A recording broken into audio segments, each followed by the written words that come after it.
Welcome back to our WKOW studios here in Madison. The WIAA boys basketball bracket reveal continues. Already through one half of the Division I field, let's dive into our other half. Madison Memorial earning a 1 seed here in Sectional 3A. They'll await Sun Prairie East and Westosha Central. The 9 seed earned by Badger will head on the road to the 8 seed Kettle Moraine. 5th seeded Middleton will await Janesville Craig, while Mukwonago, the 13 seed, will be hosted by Waunakee.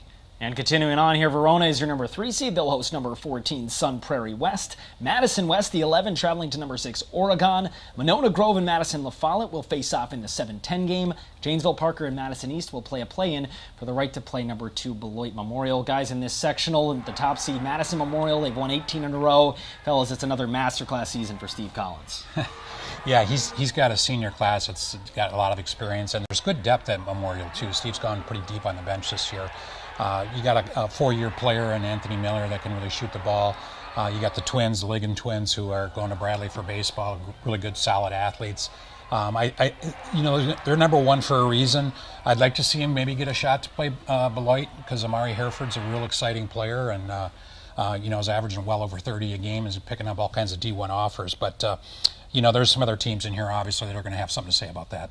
All right, let's keep it moving here. Here at the end of Division I, Sectional 4 here. The top seed, of course, 2-time reigning champs Wisconsin Lutheran. They'll play the winner of number 17 Kenosha Indian Trail and number 16 Kenosha Tremper. Below that, Marquette will play Oak Creek in the 8-9. Franklin's your number 5, hosting number 12 Milwaukee South. And Milwaukee King will go to number 4 Milwaukee Hamilton.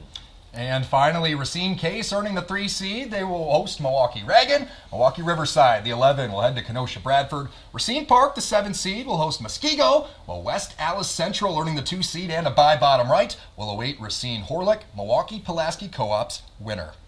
And as we just saw, the Wisconsin Lutheran chasing a 3-peat. Guys, what's different about this group specifically that's loaded with talent?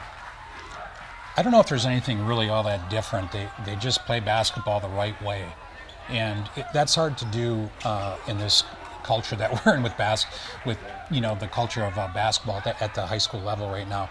They share the ball as well as anyone. They're as well coached as anyone. They have talent, yes. I don't see anyone in this sectional being able to beat them.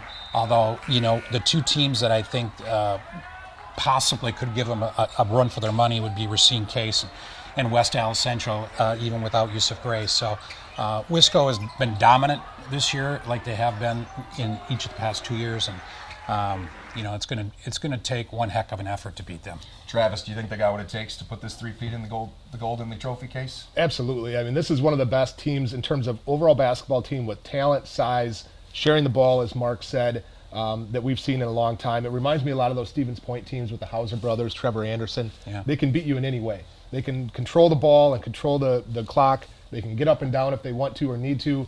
Any way that you want to play, they can beat you. Now, unfortunately, we took a big hit in a game that a lot of people were looking forward to with Wisconsin Lutheran and West Allis Central, a potential sectional final. Yusuf Gray, as you said, going out with injury. Still could be a great game. Still could get there. West Allis Central could. They've got a lot of talent, but that was going to be one of the marquee games on the schedule for sure this year.